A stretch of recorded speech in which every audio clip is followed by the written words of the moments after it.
So, Mr. Gainesville here. We're going to be talking about fascia today while I'm stretching in the hot sauna and the fit sauna. But if you don't know what fascia is, basic, simple definition is it's the skeletal system for your muscles, really. It's like a small fiber that goes through your muscles from all the way to your feet, and you're lucky if it's connected to your glutes. But most people have it connected like barely to their hamstring. What I mean by connected means it runs through, like, you know, if I only have feelings in my fingertips, I can only feel my fingertips. But like, so if you only have your fascia connected to your hamstring, that's as much as you can use. But what everyone should try to have and really want to have is all the way through up to my shoulders and my neck and my head, obviously. And a lot of people confuse quick twitch with fascia. And there's a great guy, I'm gonna shout him out here, but his name is, his brand is called like Feed the Cats. And he has like plus 23 mile per hour runners, quite a few of them. He has a really cool channel. But what I've learned with fascia, being a college athlete, and a D2 athlete and stuff like that, getting my personal training certification, is if you want to be fast, you have to have fascia that connects at least to the glutes, because that's what you run with, is your legs. And a lot of people don't understand that. Like, at my fastest, when I was 225, I was running a 4.5, 4.6, 40. And that was a lasered. I went to camps. If anyone needs proof, I do still have those. But with that, it's simple exercises that will get you there, and you don't have to do all these like high impact box jumps. It's just really getting the fascia activated. And people don't understand, like, their hands are tight and stuff like that.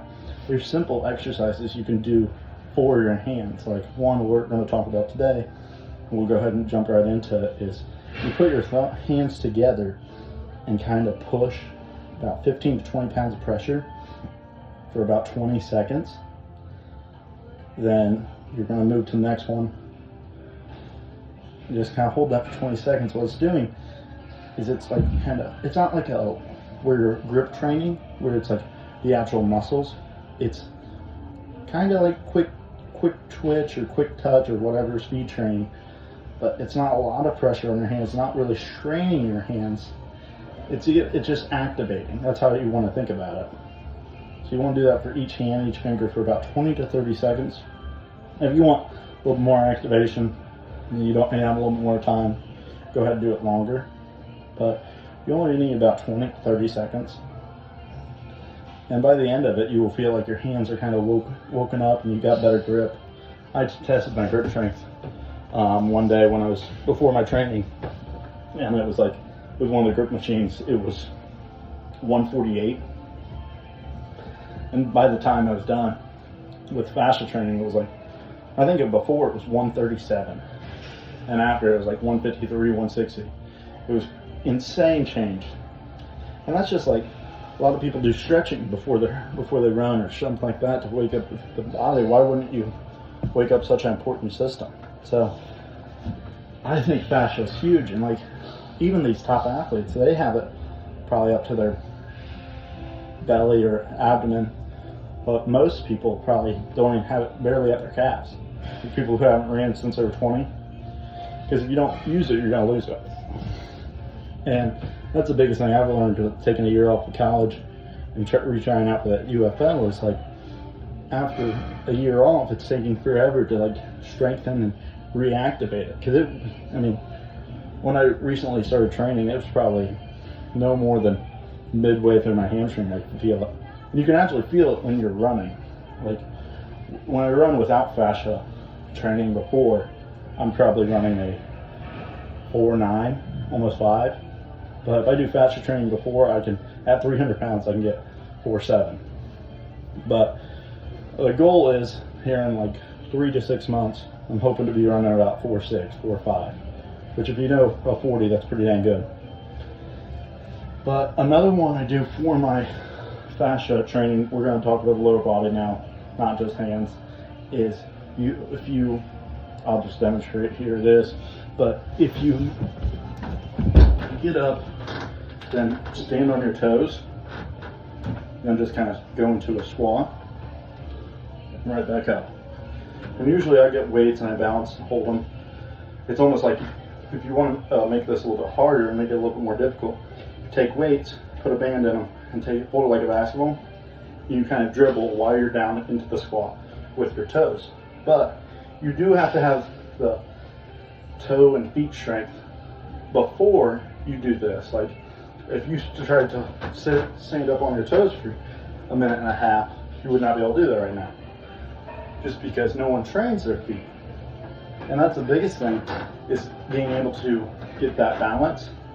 And another thing is, if you don't have the balance yet, find something you can hold on to, a wall, ground even, with your other foot, and just slowly start to work that pressure, work those calves. But the reason I want to talk about fascia so much is so many athletes don't value it, or they're training the wrong thing. They're training either quick twitch, which is the ladders and everything like that nowadays, or the box jumps. And one thing on the box jumps that people don't remember or even think about is, if you're training box jumps, make sure you're training the impact training. Because if you can jump up on a box, that's great, but if you can't jump down and land, that's a big problem. Because that shows ankle stability, ankle issues, injury prone, a lot of different things. So it's like my trainer and my speed trainer, it helps me a lot on the impact part, because that's hard to train, and fascia is not fun to train because it kind of sucks. But another exercise 3 of fascia, is get marbles, and you kind of lay them on the ground. If I had marbles here, I'd lay it right here, and I'd take my toes and pick it up and hold it. Does that make sense? And so you pick it up and hold the marbles. Then you would move it over, drop it. And you do that for about a minute or a minute and a half with both feet. And yeah, it takes more time, but you'll honestly feel tired by the end of it. And you're like, I should not feel tired about this. But if you're also training fascia, make sure you're training mobility.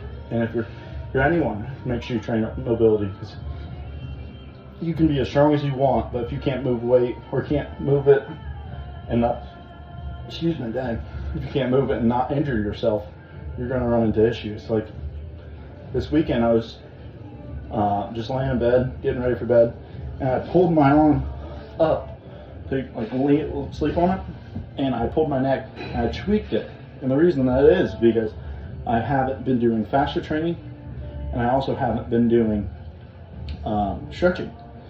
So make sure you're still doing those with the fascia training. I would do it after, that way you can get those extra stretches and everything. And when you do train fascia, there is one side effect, con, whatever you want to call it, and it is called, I call it fascia pains, where your muscle will be like right here on your quad or something, and you'll feel like a needle's going through it. And it's almost like growing pains, but it's just that fascia trying to recover and rebuild itself. And with fascia training, you don't want to train it more than 3 to 5 times, probably 3 times a week. Like unless you're an elite athlete, if there's any NFL players watching this, you have to be an extremely elite athlete to train it 5 times a week. And with fascia training, some people overtrain and they injure themselves. Because you can easily overtrain and hurt yourself with fascia, because something's going to give out. So with fascia, it's not like lifting weights or doing this. Once you're done, you're done. And you gotta find like your end, and like when you're basically depleted of everything. So that's a big thing, is just being able to move and it not hurt, obviously, but have the strength, for one, and to 2, know when your body's done. If you're a new lifter, like 14, 15, if you're training for a sport, try to find a buddy who will do it with you, because if you don't, it kind of sucks. And if anyone would like, I can demonstrate the marble thing. I got board, patent pending. I'm going to try to start getting out there. It's incredibly easy to make too, and I can put those out there too. But they are wonderful machines, they're wonderful boards. And I want to call them fascia boards. I'm thinking still in the works on that. But just being able to build that strength all the way from, you can't imagine if you're running and you build build strength all the way from your toes all the way to your glutes, how much power and how much more like just agility you'll have. So that's the biggest thing with fascia is it's not only speed, but it's also agility. And that's about all we have today about fascia. I'm still learning.